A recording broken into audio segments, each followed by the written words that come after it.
And good evening. This is the Tech Travel Geeks podcast, recorded on the week of October 8th, 2018. I'm your host, Matteo, Chief Mobile Opinionist at Tech Travel Geeks, and this week I'm joined by Lukasz, our other host. Hi Lukasz, how are you? Hey Matteo, I'm great. How are you doing today? Good. Had a very relaxing day. Had an afternoon nap in preparation for my travels tomorrow. So hopefully you had a good day of editing lots of video from the footage we took of our Huawei Mate 20 Lite review and of the Honor 8X. How's the editing going? Putting me on the spot there, thank you. Yeah, it's going well. I did some friends visiting today, but yesterday was a fun editing day. So yeah, all good. Good. I'm always surprised by how much footage we take and then how it has to be boiled down to a 4 to 5 minutes YouTube review of a smartphone or accessory. Obviously, we cover smartphones, we cover accessories on our YouTube channel, we cover them on techtravelgeeks.com, and we also cover and discuss travel on the podcasts, which you can subscribe to on YouTube, on Apple Podcasts, Google Podcasts, and wherever else you get your podcasts from. And speaking of travel, we have a guest who's an expert at travel, a friend of mine from many moons ago, who used to write with me on a website called Modaco. Shout out to Paul O'Brien there. Please welcome to the podcast, Mark Dearlove. Hi, Mark. Hey, how you doing? Nice to be on Good. here. Thanks for inviting me. Well, thanks for coming along. It's been a while since we've caught up, and I thought it would be a good idea to have you on the podcast to chat about your travel. Yeah, there's plenty to chat about when it comes to my travel. Traveling most of the time these days, although talking to you beforehand, just saying that I'm actually hoping, fingers crossed, that I'm not going to travel now until January. Well, that's in a way a good thing considering how much you do travel. Indeed. So let's start off talking about you. Who is Mark Dearlove? Tell us about yourself. I'm Mark Dearlove. I live down the south coast near Bournemouth, a little town called Ferndown. I've been a technical trainer, software trainer, IT trainer, and currently working as director of education in the software industry for the past 20 odd years. So kind of lifelong learner, lifelong educator in the IT software industry. So worked for little companies like IBM, Teradata, and currently working for a company called Telium, which is a Californian-based company, thus doing lots of travel over there. But my kind of average annual travel is about 100,000 miles a year. Wow, that's a lot. And a couple of years ago, we had a race using an app called TripIt. We did indeed, yeah. So TripIt is one of the tools that is in my toolkit that allows me it automatically picks up my emails, any travel-related emails, extracts all of the data, throws my itinerary into their tool. I don't really use it for that side of things anymore, but I do use it to track my mileage because it's one of the few apps that will do that automatically for me. From the perspective of tracking travel and itinerary sharing, I've moved wholly to Google Trips. That's really interesting. Google Trips is a great app, available both for iOS and Android. Which platform do you use it on? I use it on Android. We'll probably talk about specifics of my technology backpack shortly, but I'm a weird meld of Mac user plus iPad plus Android devices. So I kind of cover all areas of that. That's good. So you're very diverse and almost platform agnostic. Indeed, yeah. So on my desk currently, I've got, what have I got? A Samsung Galaxy S8 Plus, which is my work phone. I've got an old school these days, although it's only 2.5 years old, Honor 8. I don't have an iPad here. I'm working on a Mac. I have another Mac sitting on my desk here as well. And I got a few other bits and pieces as well. There's an iPad, and the most important thing for traveling which is my Kindle. Reading is kind of one of my time killers, particularly when I'm on an airplane. Awesome. So you're a reader.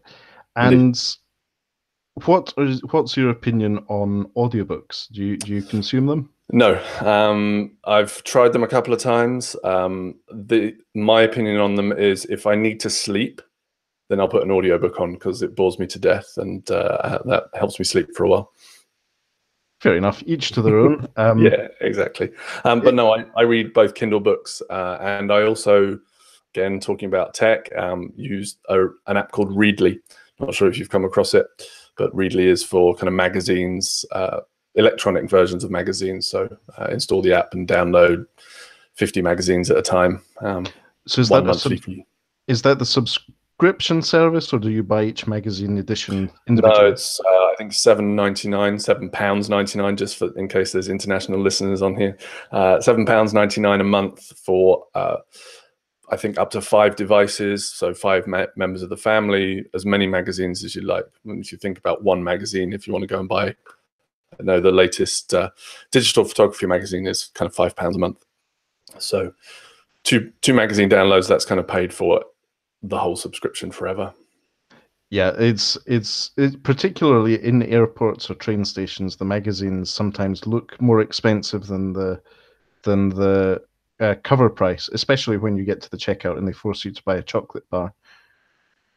Yes, and then most of it's adverts. So at least in the electronic version, the adverts are still there, but you can just swipe through them very, very fast. So yeah, I'm typically these days reading digital photography magazines. Again, we'll probably touch on that shortly because that's one of my another one of my time killers is taking photographs and editing them. So that's a lot of those that I download. Pretty much every photography magazine they have on there is on there. Obviously, things like anything to do with tech, so T3 or Stuff or any of the Android magazines are all kind of pulled through as well. Awesome. And so let's find out about more about you. So you said you live on the south coast of England, Bournemouth. Yes. So I'm originally from Hampshire, in a place called Fareham, which is between Portsmouth and Southampton for the first 18 years of my life. And then moved away. I've worked in the travel industry. That was the starting point in my working life. So I worked as a travel agent for a while. That's got me free flights here, there, and everywhere. Eventually ended up working for Virgin Atlantic. So working for Richard Branson, having beers with him now and again, going to parties at his house. But getting free flights, most important part of that was getting free flights on the Virgin network here, there, and everywhere. Business class. So that kind of drove my love of travel. And then moved into the systems side of the travel industry. So like you guys at Skyscanner, I'm assuming I can say that name on here. No yes, advertising necessary. We try and not shout out about it too much because we're not sponsored. We're not sponsored. Oh, I lost you there, Matteo. So we work in the back end. We see the ugly side of how the travel industry works, which exactly. It's complex. It's a complex problem that everyone's trying to solve. Definitely. So I worked in for a company called WorldSpan back then. It doesn't exist anymore. It's part of Travelport, which is a name that might be familiar to people in the travel industry. So basically supporting travel agents who are having issues with their systems, help desk type work. So started into support, eventually started teaching.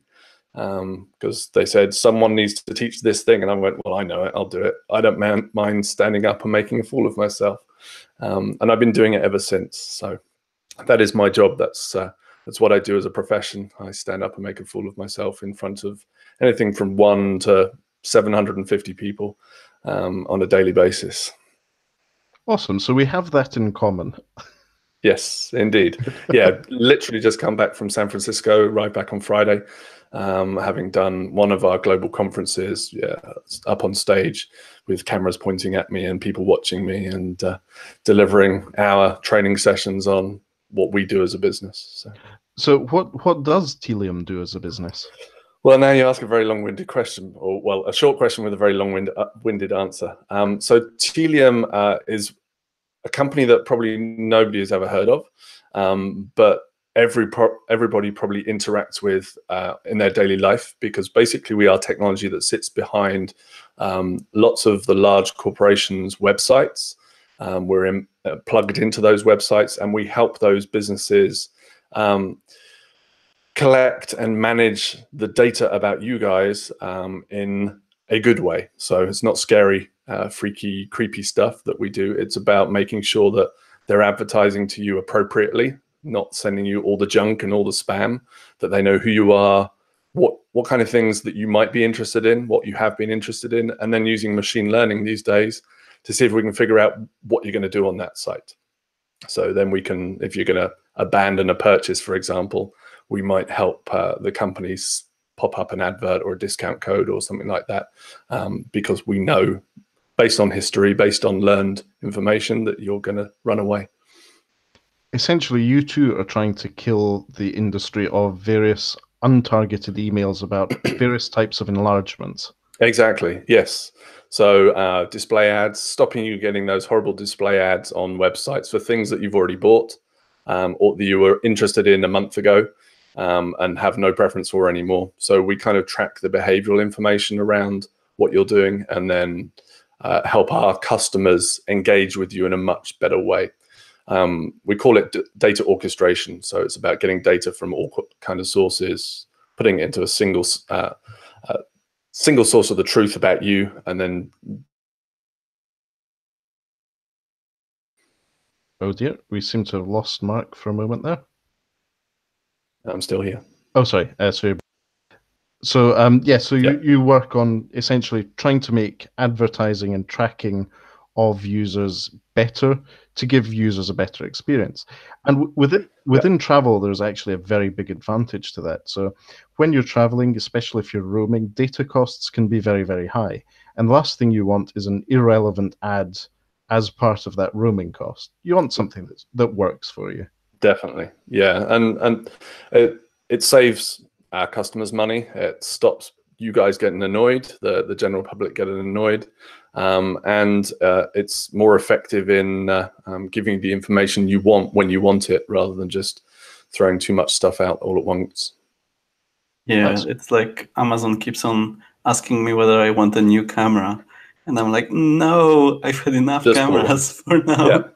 Yeah, and if they know that you just bought a camera, and Amazon has more data on most of us than any other companies, if they know that you've just bought a camera because they sold you one, why are they targeting you with that? Why aren't you being targeted with the things that go with the cameras, which you probably are as well, but more precisely things that go with the camera that you bought, and that's kind of what we try and help our customers achieve. So the funny thing about that is that exactly that scenario happened to me this week. Lukasz and I were in the office giggling at, I purchased a SanDisk memory card, 32 gigabytes micro SD card for a device. And they tried upselling me to a GoPro Hero 7 as an accessory for my memory card. Well, in truth it is, but whether it's a relevant advertising, then yeah. I just found it funny that the £10 memory card accessory was a £260 GoPro.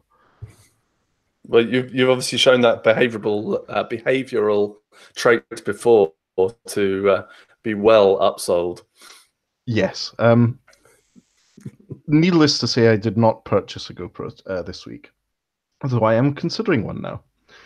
So advertising, it works, people. It's good, and that's what keeps Tech Travel Geeks going. Hopefully, in the future.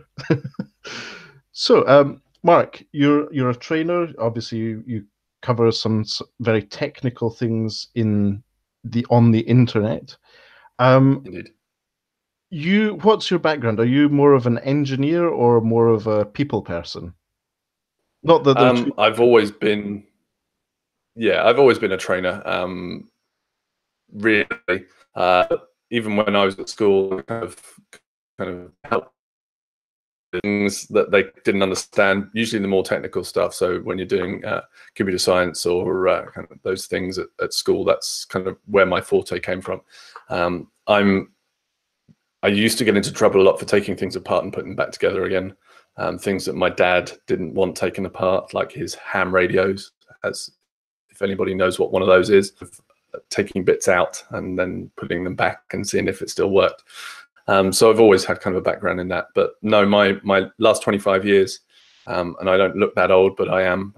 I've been working for 25 years as a trainer across various systems in the mobile network performance side. I've worked in the marketing side, as I am now. We kind of class ourselves as part of the digital marketing world, travel world, travel systems world, big data companies. That's really what I do well. As I say, I'm good at making a fool of myself, but actually helping people understand technical concepts, even if they're not technical people. And how was it that you ended up with Matteo writing for Modeco then? I think it was just Paul O'Brien, another shout out for Paul there.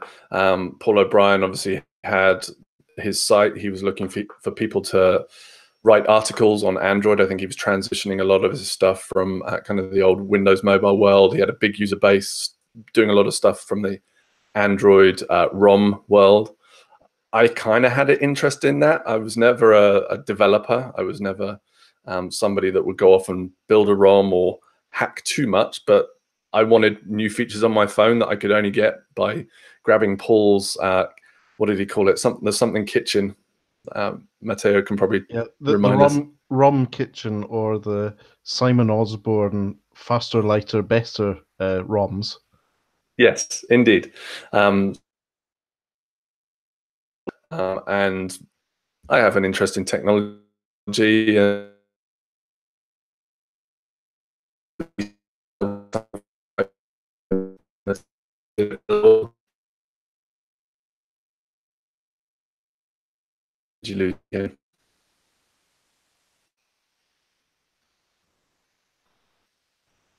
So you went a bit underwatery there for some reason. Oh, okay. Sorry. Yeah, I'm not going on. I think hopefully Google will handle that gracefully, and I'll be able to edit in post later. But yeah, so you got into Modeco. That's where we met. We were in the same mailing list, writing articles once that happened, and then things in a way changed a bit, and we've moved on. But we're still in touch. We're still friends on Twitter, and still occasionally compete about our crazy travels.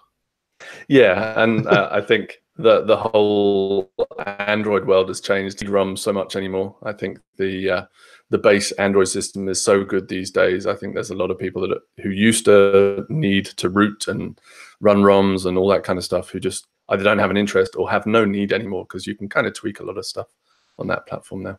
Yes, and we've moved to a technology point where the technology isn't something as desirable and limited as it used to be. It's in a way commoditized. Everyone has access to a basic smartphone, even at £30. And they're good phones. There's no such thing as a bad phone anymore, at least not like the ones we were playing around with in 2009, 2010. Indeed. Yeah, I mean, the Honor phones that I have, my son still has a Sony phone that I won at one of those conferences. A few years ago, I won that, and my son is still using it. It's working fine because he smashed his other one. So he had a pick of a Nokia brick, or I think it's a Z1, Sony Z1, something like that, or Z2 maybe. That's great. So yeah, we've also been to a few Android-related events around the world. Specifically, I think we met the first time in your hometown in Bournemouth. We did, yes, yeah. At that very conference meeting thing that I won pretty much everything at that event. I think I won about 6 prizes at that event. That was good. So obviously that day I flew down from Edinburgh via Manchester on Flybe, and then took a train from Southampton to Bournemouth. And it was a pretty pleasant experience. There's a lot of steps in it, but I got from A to B within 2.5 to 3 hours, which I was quite impressed by. So living in Bournemouth, you're not in the hyper-connected London metropolitan area, but you're close enough. How do you get around in the UK? So I work from home the most of my time. If I have to go in the office, then my office is in Reading, so that's an hour and a half to 2 hour drive. But we only really have to be in the office on a Monday. It's quite a flexible company like that. We're all out and about, but everybody is expected to be in the office on a Monday if they're in the country. Other than that, if I have to go into London or if I have to go to somewhere like Amsterdam or Paris, then what I'll do is I'll drive to Southampton Airport and I can get the train into London. I can fly to Paris, although they've reduced the flights to Paris from Southampton now, so it's not quite as convenient. The times aren't great. So I may even just go get the train into London from Southampton Airport and then jump on the Eurostar. But there's a few flights out of Southampton Airport that are okay. Other than that, it's the fun drive up the M3 to Heathrow or across to Gatwick and go from there. Most of my flights are Heathrow based, unless I'm going to Amsterdam or Paris. I did try going from Southampton to Munich once with British, or whatever they're called. It used to be called British Midland, Fly BMI. And it seems that they advertised a route that they never actually managed to get a flight on, because I got to the airport and they cancelled it. And then the return flight was also cancelled a week later. But luckily I'd bought another ticket by then. I have the flexibility to do that, as it's a business purchase. I can just go and buy another ticket, not like everybody else who kind of has to sit and wait. Yes. And obviously you're lucky enough to travel for business. What's your company's policy regarding what sort of seats you're allowed to have? Well, I think my company is the same as a lot of companies now. It's cheapest ticket. So if that means I'm down the back, then I'm down the back. It's a long time since, I think, probably back to the IBM days. When I first started at IBM, which would have been about 2006, I guess, where anything over 8 hours was business class. And then probably in my last year and a half, they changed the policy and made economy, or again, for our international listeners, coach class, they made it standard. So most of my travel is in economy, down the back.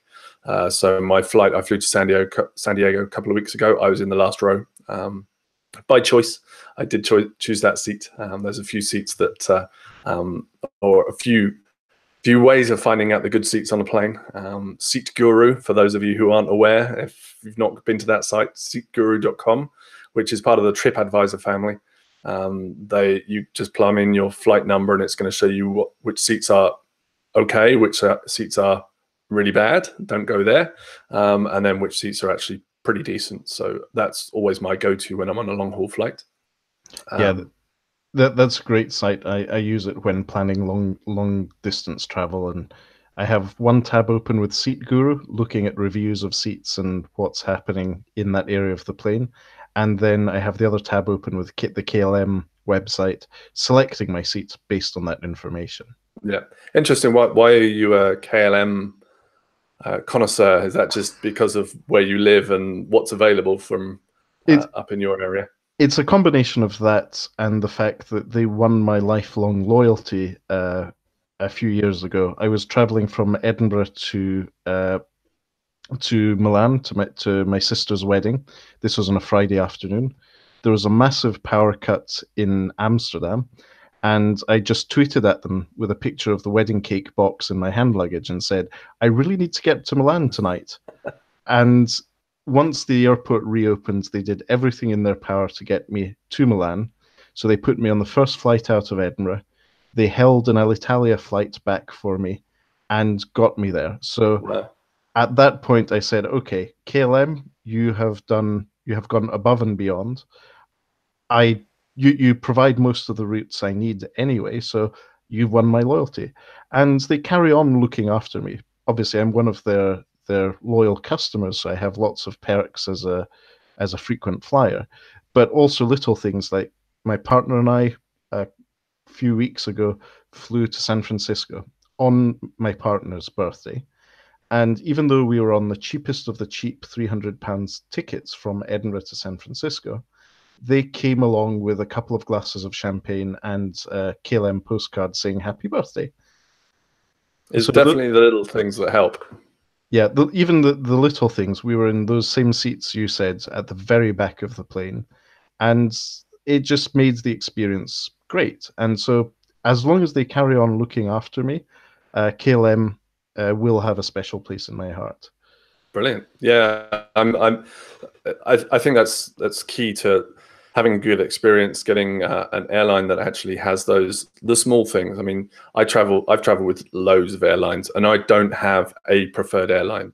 I used to when it was business class, because it made a difference collecting all those points and getting status. But when you're in economy, even traveling the amount I do, you struggle to get status because if I'm flying to Europe, British Airways, or if I'm traveling international, it really depends where I'm going. But Qatar Airways is the equivalent for me. They just have the little things that make the difference. Welcoming you by name onto the plane. I flew to Australia recently. I was the first one in. They have a little section at the back of their Airbus A380, which is just for frequent flyer travelers, typically. And then they'll fill it up with a few other people, but they don't let screaming kids up there, which is very nice. But when I flew to Australia, she said, "Oh, welcome, Mr. Dearlove. You can have your exit seat if you like, which you've reserved, or I've cordoned off these 4 seats for you if you would prefer those. I keep the whole row of 4 for you so that you can sleep all the way to Sydney." It was like, "Yeah, great, perfect." And she wouldn't let anybody else sit there, even though people were kind of looking around, going, "Oh, there's some seats there." She's like, "No, they're reserved for Mr. Dearlove." That's fantastic. Top tip, if you're flying Qatar, be aware of some linguistic barriers with their cabin crew sometimes. A couple of years ago, my manager, and also Lukasz's manager later on, and I went out to our office in Singapore, so Edinburgh to Doha, Doha to Singapore. And on the way from Doha to Singapore, the cabin crew came around offering drinks. And I ordered a gin and bitter lemon, which is pretty standard on British Airways flights. But the cabin crew looked quite surprised, looked at the purser, and the purser just nodded. And all she did was pour me a whole tumbler of gin and put in a bit of lemon.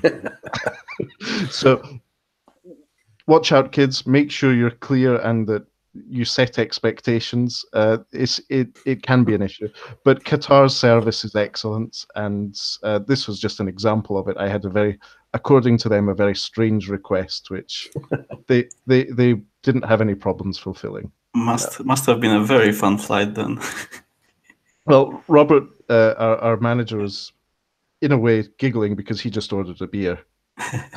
Yeah, and KLM is starting to win me over as well. Matteo has been talking about them, and I'm starting to get the KLM love as well.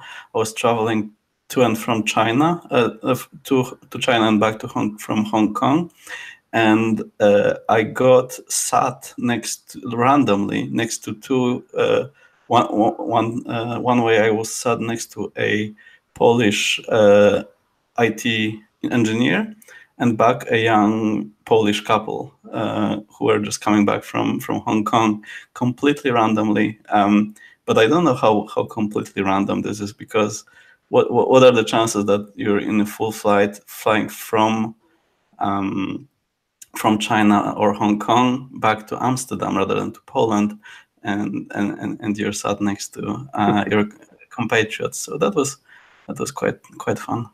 Yeah, that's an interesting one. So I don't know about KLM, but I know that in the travel industry, there was talks a few years ago of Lufthansa, the German carrier, working with Facebook data. So users logged in to their Facebook account on the Lufthansa website. They would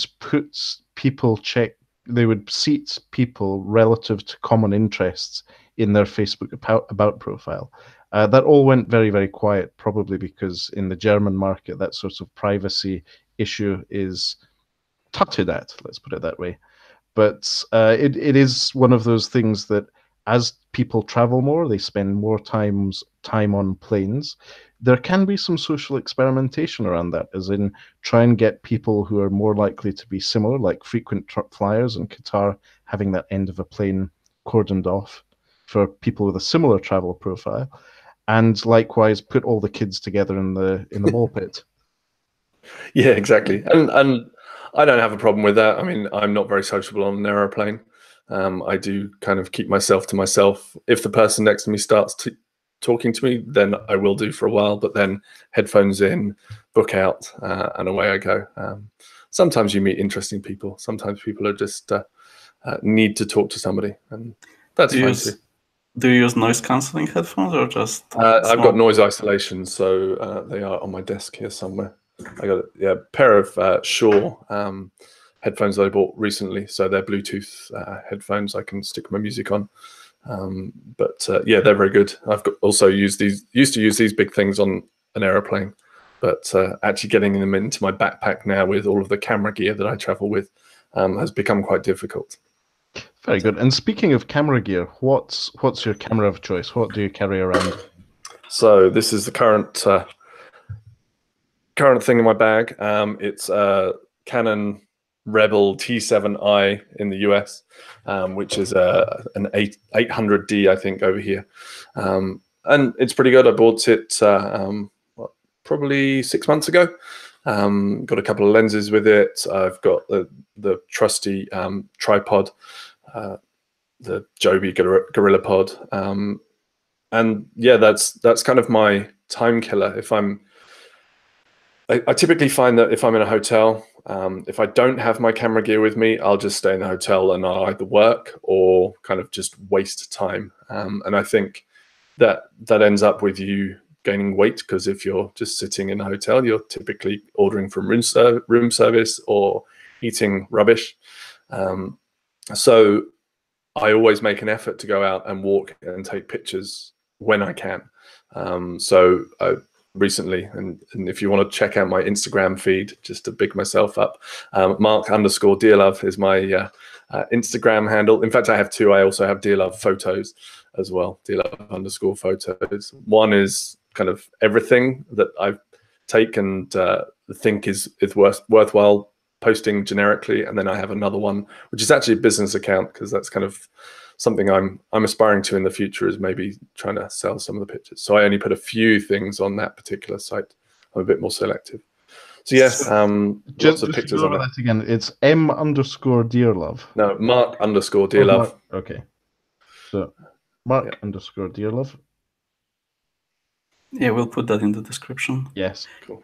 That's fantastic to hear, because what you just mentioned about staying in a hotel, putting on weight, is exactly what I managed to avoid going to Singapore this year.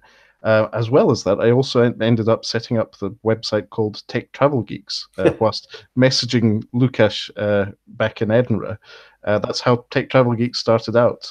I was in Singapore working from our Singapore office there, and at the time I didn't even have a proper camera. I was still in the mobile phones are good enough phase, and was using the Honor View 10, which is still a great camera. It doesn't do everything, but for most users, especially on Instagram, especially on social media, smartphones are getting good enough, but there's still some things where a camera excels, such as strange lighting conditions, pointing them straight at the sun. Yeah, I think it's just the flexibility of having the zoom lens on there, or like a prime 50mm prime lens on there for street photography. You can kind of sneak around with that, but get very high quality pictures that, yeah, you can get them from a phone, but I can tell most of the time, whether it's done on a DSLR, even from before this Canon, I have a Canon G7X that I got in Hong Kong. In fact, I brought two back, one for me, one for Paul O'Brien. Hopefully the taxman's not listening. Which is a fantastic camera, and still a lot of people out there who are vlogging still use that, or it's the G7X Mark II, or the Sony RX100s. Just fantastic compact cameras with zoom lenses.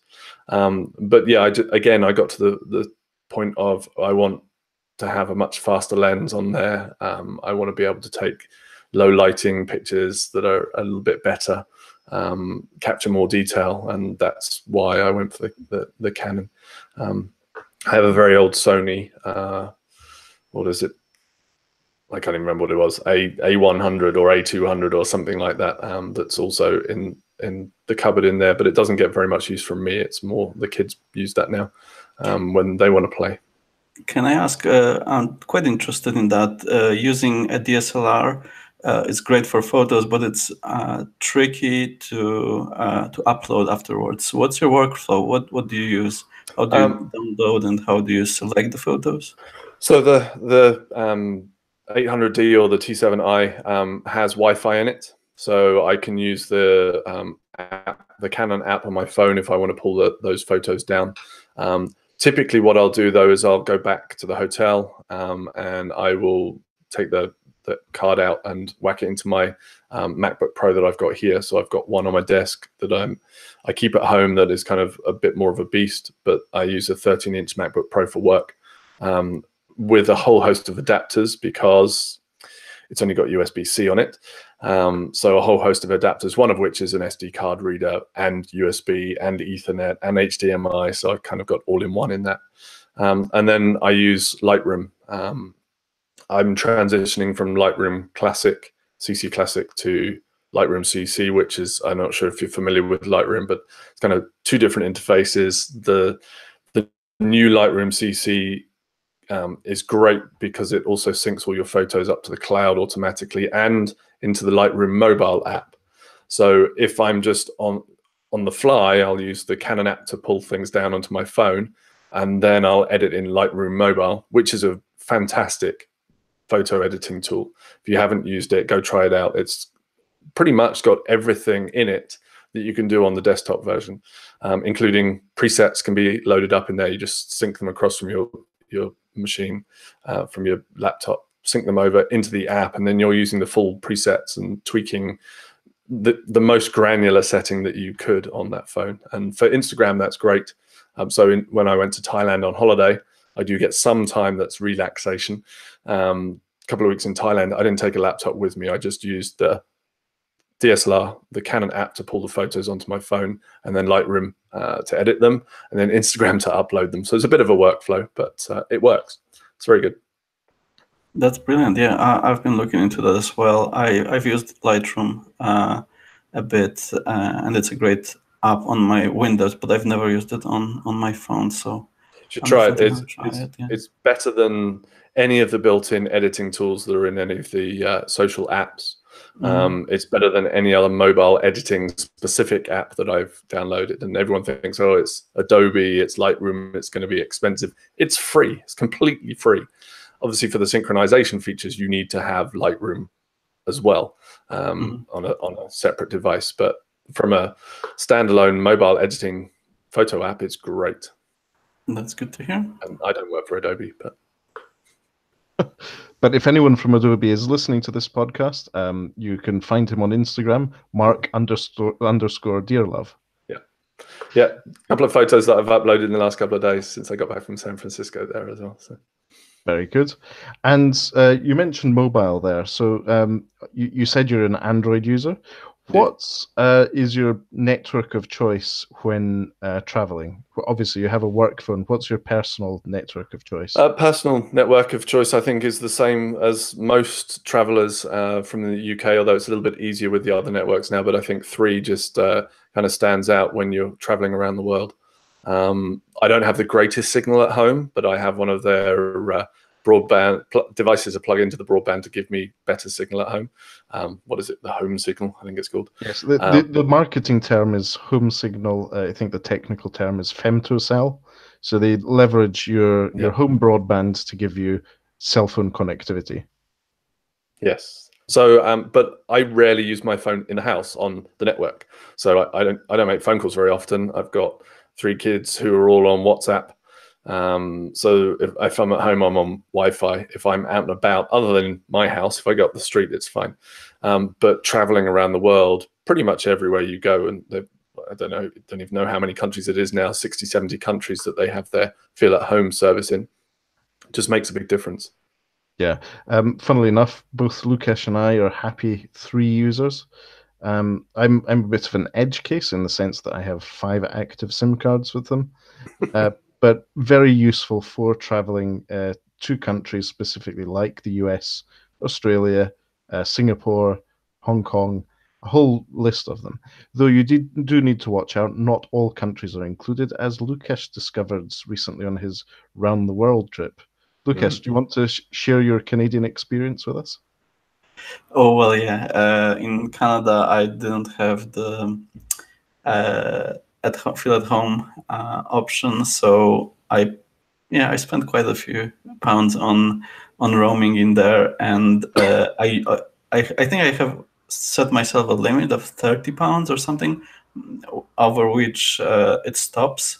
So I had to call their service to increase my limit to even get the extra 1 day, 24 hours of internet usage. I tried getting a phone a card, a local SIM in Canada, but even the seller at the store said, "Oh, it's not worth it for 36 hours or whatever I was there."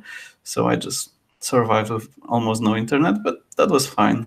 Similar in China, where I decided on purpose not to get a local SIM card, and I was so happy not going around the Great Wall or seeing the Terracotta Warriors and checking my Instagram at the same time, or checking my Facebook feed. I just, when I got to the hotel, I logged into the Wi-Fi, did what I had to, but in the real world, I managed to soak it in. So that's another consideration. If you want a bit of detox from the internet, don't get a local SIM card. Or just go to China. I mean, obviously, you guys have been to China a lot. It's always an interesting place to go and trying to still keep in connection. My company is wholly Google Apps, and most of those Google Apps are blocked in China, so I couldn't even get my work emails, which was nice. I missed a few meetings accidentally because of that. Yes, on that subject, Lukasz and I are actually working on a VPN service review, specifically with China in mind, because Lukasz, you've just been. I was earlier there this year as a guest of Meizu for the launch of the Meizu 15 smartphone, and I will be going back to Shenzhen on holiday next month. So I will be testing out a series of VPNs, and we'll have a roundup on Tech Travel Geeks, and hopefully we'll be able to have a chat with you about that. Do you use VPN services, Mark? I do, yeah. I have a NordVPN service, and actually that is one that I found does work in China. Obviously, China is one where you're not supposed to use VPNs because and half the time you can't because they're all blocked. But they have an anonymized VPN service that seems to work okay most of the places I went to. So I did manage to use that, but obviously not on my work device because I'm not allowed to put stuff like that on there. But on my personal device, I was able to still get connected through NordVPN. So yeah, I've tried a lot of VPN services. They're all much of a muchness, but yeah, NordVPN is the one of choice currently. I've been using ExpressVPN, which I found really good. They actually even use Tor networks for anonymizing your traffic. So that was quite good. I tried two other ones. I don't remember the names just now, and I wasn't so successful. So yeah, ExpressVPN seems like a good choice for me. Yeah, yeah. The trouble is they obviously suddenly find the IP and then it gets blocked. So a VPN service that does work today may not work in 3 days' time. So yeah, you end up on a rotation thing. Heading back to, I set up a VPN in my house, so that worked for a while as well. Very nice. And that VPN you set up in your house, is it one of those Raspberry Pi projects? No, this is why I'm on this session with you guys. I'm a bit of a geek. So no, I have a Ubuntu box that sits under my stairs and does all sorts of bits and pieces, films and things like that, but VPN service and web server and all those kind of things as well. So I mean, I could put it on a Raspberry Pi, but I also have I think 6 terabytes of storage on there, and there's a lot of stuff processing that goes on to put things back together again as they come through my broadband connection. So. Very good. So no, that's very interesting. Obviously, the Tech Travel Geeks do advise you use a VPN, especially when using public Wi-Fi. You never want to be caught out with your bank details or your Google or Facebook or LinkedIn account. Well, we could probably do away with our LinkedIn accounts, but with your social media accounts being stolen by someone, it is a high risk thing. So having a VPN service is good. There are plenty of free options. But if you want extra data, extra speed, it's worth paying that extra little bit of money once a month. Think of it as the cost of a cup of coffee to protect your Wi-Fi use in a coffee shop. Definitely. Yeah, I think it's key. And don't go on anything that's called free Wi-Fi. Ignore those ones. Yeah, and just make sure that you've got a VPN service that actually the app will start when your machine starts or when your browser starts. It will only connect via VPN. So that's kind of a key to that as well. Yeah, that was one of the things I did back in the Modaco days. I had an Asus EPC running Linux Mint, which at the time was a very new Linux distro. And I was sitting at Edinburgh Airport after check-in and security, running a free Wi-Fi, essentially honeypots thing, and using Wireshark to intercept all information that went through. I was then obviously doing the decent thing, which was emailing everyone. Obviously, I had people's email addresses and communications. I was then emailing them to let them know that they really shouldn't be doing this, and this is the sort of information that you do capture doing that.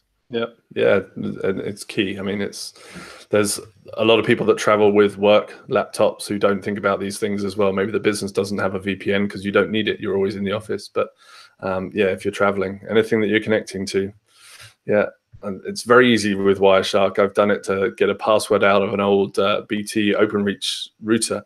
Or no, actually, it was a Sky router. They didn't give you the password for their Sky connection. I needed the password because I wanted to use a BT OpenReach modem rather than their pretty awful device as it was at that time. So yeah, using Wireshark to intercept the password that was being sent, grabbing that and putting it into the other router worked fine. Yeah, so stay kids, use VPN when traveling. Definitely. Very, very, very important. Good. So you've mentioned you're an Android user. You use Shure noise cancelling earphones, the in-ear ones. Yeah. What else is in your gadget bag?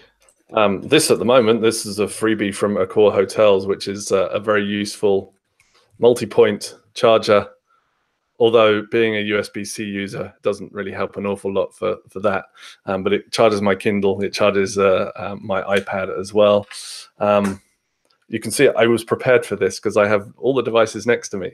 So this little guy here is the most important thing in my bag, because if I don't have this, I can't do anything. So this is, what is it, say a Geo Mix or GYD Mix, not sure what it is, that I got off Amazon. It's basically a worldwide multi-plug, but on the bottom it also has USB in a couple of different varieties. So that's kind of the key in my bag these days. What's the power output? Can you charge multiple devices from it at the same time? Each USB is 2.4 amps max, 3.4 amps total. Okay, so that's decent enough for overnight charging. Yeah, exactly. I mean, it's not going to win any speed awards for charging, but yeah, I just plug everything in at night, and the next morning it's all happy. What else do I travel with? So I'm currently rocking one of these lovely fellas, which is the well, it's Withings again now. It was Nokia for a while, but the Withings Steel HR smartwatch, which it's decent. I mean, I've had it for a year and a half now. It does well for me. It doesn't look like a smartwatch, so nobody's going to come and try and grab it off your wrist. Although if they were to grab anything, it'd be the camera that's dangling around my neck, I guess. Step count, most important to me, making sure that I'm active, doing my 20 miles over a weekend in Sydney, 20 miles walking with my camera. Heart rate as well, but they've just updated the firmware, so now you actually get notifications on it. You could get SMS and phone call notifications previously, but now you can get all notifications from your phone onto it. So trying to read my WhatsApp messages as they kind of scroll across the screen, but it works for me. So that and the charger for that. Yeah, mostly it's my camera gear. So the Canon SLR, lenses that go with that, the battery charger, which is relatively compact, for that as well. What else? MacBook Pro for work. And as I say, all the adapters that go with it. My lovely thumb mouse that I use that probably needs replacing soon, but the anti-RSI device that's there. And that's pretty much it, I guess. I try and travel as light as I can for everything else because of the weight of the camera and the lenses. Though there's not always an iPad in the bag as well. So that's my reader. Do you usually check in or just travel with hand luggage? I always check in. I'm one of the rare people now that can't stand trying to cram bags into the overhead locker alongside everybody else's suitcase. So again, I'm mostly traveling for business. I'm usually not in a rush because I tend to travel the day before I'm needing to do any work. And I just rather have just my backpack on, check everything else in. I'm not paying for the check-in, so it makes a difference to me. It makes a little bit of a difference arriving the other end. You can't just kind of run out of the airport and get in a cab or on the train. But no, I'm a big believer in checking bags. I don't want to have to get all my toiletries out. I don't want to be limited on how much of that stuff I can take. Just makes for a much more relaxing kind of journey. I'm the other end. I'm the opposite end with always just hand luggage. I traveled the world in 6 weeks, and I only used my hand luggage. On a few flights I did check in, admittedly, but most of them I tried. So I have quite a big bag. It's called Douchebags, which is by one of the YouTubers, Jon Olsson, and I find it really, really handy. So I'm able to leave the airport early. I'm able to come in quite late. So that's where I find the benefits. Yeah, I get annoyed with people that have far too much stuff, and then they get upset at the crew because there's no space in the overhead lockers. It's like your choice to bring stuff on the plane. If you've got too much stuff that you've got to have bags under the seat in front, that's your problem. Sorry, mate. And I've been asked several times, "Oh, can you take your bag off and put it under the seat?" I'm like, "Nope, I paid for checked luggage. This is my seat space, and I am 6'4", so I need all the seat space, under seat space I can get." That's a very good point. I mean, admittedly, Lukasz was so tightly packed in his douche bag that we were at DroidCon Dubai on the way. He just happened to be in town whilst I was speaking there, and he gave me the DroidCon Dubai polo shirt to take back to Edinburgh because he didn't have space for it. Can't get it in. Excellent. Yeah. So yeah, that's good. So what's your packing strategy? What's the methodology you use for packing? It's just drop it in.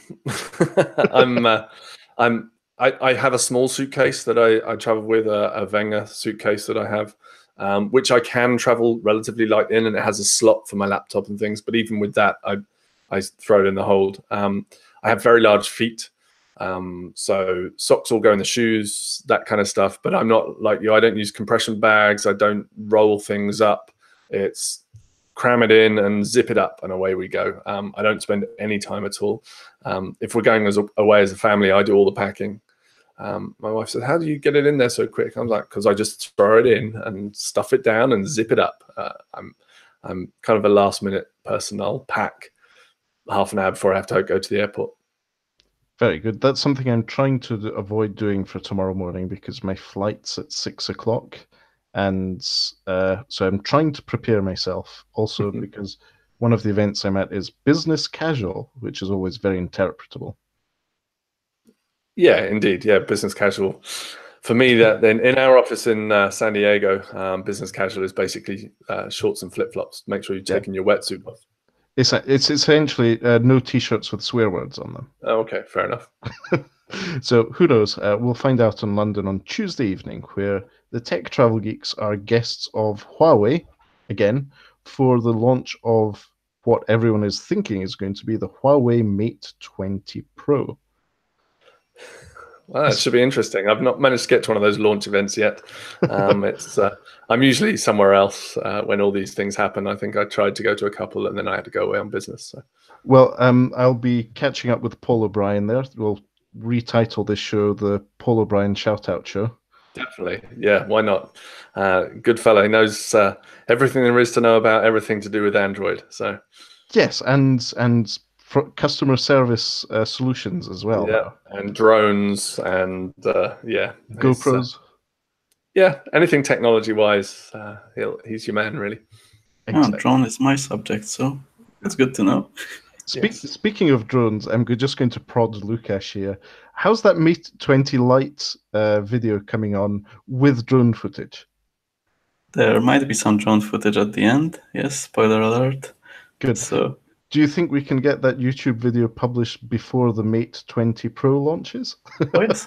Yes, most certainly. So yeah, we went to film some video, and we took my drone and flew around Edinburgh. One of the hills. What was the hill called in Edinburgh? It's Corstorphine Hill. Corstorphine Hill, yep.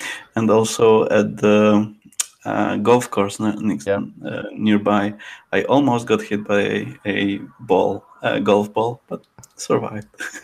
To give you a bit of context, I live on the west end of Edinburgh, in between the centre of town and the airport. The back of my apartment goes on to Carricknow golf course, and Lukasz's flight with the autumnal colours last week was impressive. Watch the Mate 20 Lite video when it's published on the Tech Travel Geeks YouTube channel, just for the drone footage. It's worth it, believe me. Speaking of that, Mark, any other low-tech travel tips you can give us? Low-tech travel tips. So, for me, this is the most low-tech I can get. It's not a bad drug. It's melatonin. So that's kind of my tool of choice for trying to avoid jet lag as much as possible. It works for me. It doesn't work for everybody. But you can't buy it in this country without a prescription. But you can buy it off the shelf in the supermarkets in the US. So I often use that. Take it half an hour before I want to go to sleep, and that helps. So maybe not the highest tech thing, but it definitely helps for me. I think the biggest low tech thing that I can recommend that everybody does is sleep wherever you are in the world at 10 o'clock at night. So it doesn't matter whether you slept the night before or not. If you've gone 36 hours without sleep, do not sleep in the middle of the afternoon. Don't turn up somewhere at 10 o'clock in the morning and go straight to bed. You've got to stay up. You've got to stay up till 10 o'clock at night, wherever you are in the world. And that is going to get you on track much better than kind of suddenly sleeping in the middle of the day, which your body is just going to find very confusing. Jet lag ensues, and then you'll spend the next 2-3 weeks trying to get over it. I completely agree. That's the best way to do it. Yeah. I've got a lot of experience over the years of not doing it the right way, and now doing it the right way. As I say, I got back from San Francisco Friday afternoon, and I've had 2 normal full nights sleep since then. Well done. Well done. Luckily, I'm just traveling to London this week, so no jet lag there. I may have currency issues and translation issues due to my Scottish accent, but hopefully not. Excellent. So thanks very much again, Mark, for coming on the Tech Travel Geeks podcast. Where can people follow you on the internet?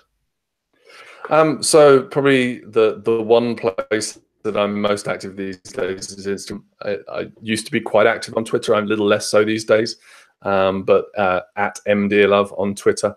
I do have 3 Twitter accounts, but the other 2 are work ones. One which is specifically me for work, and then there's another one which is kind of my company's learning team.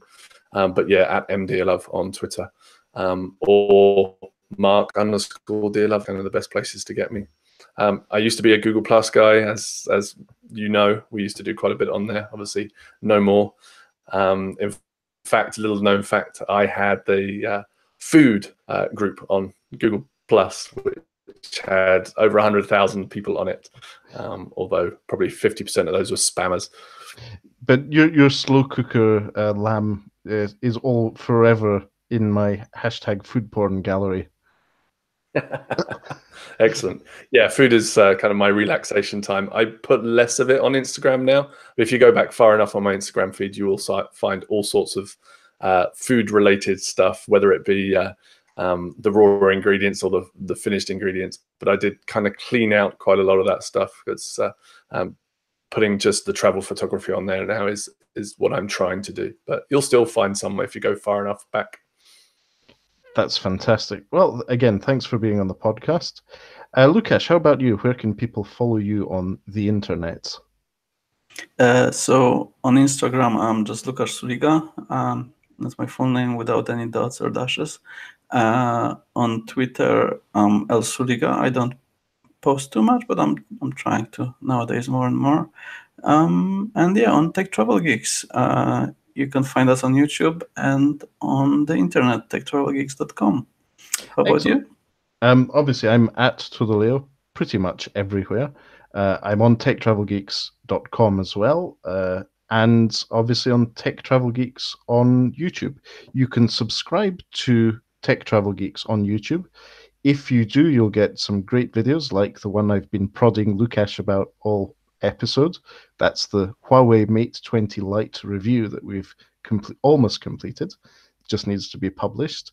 And the other videos you'll see is obviously this podcast and our unboxings and reviews of other gadgets and things which are travel related or can make travel better, because we do believe that travel is a complex thing that can be made both more comfortable and more rewarding thanks to technology. So thanks for watching, everyone. Good night. Thanks. Bye. Thanks. Bye.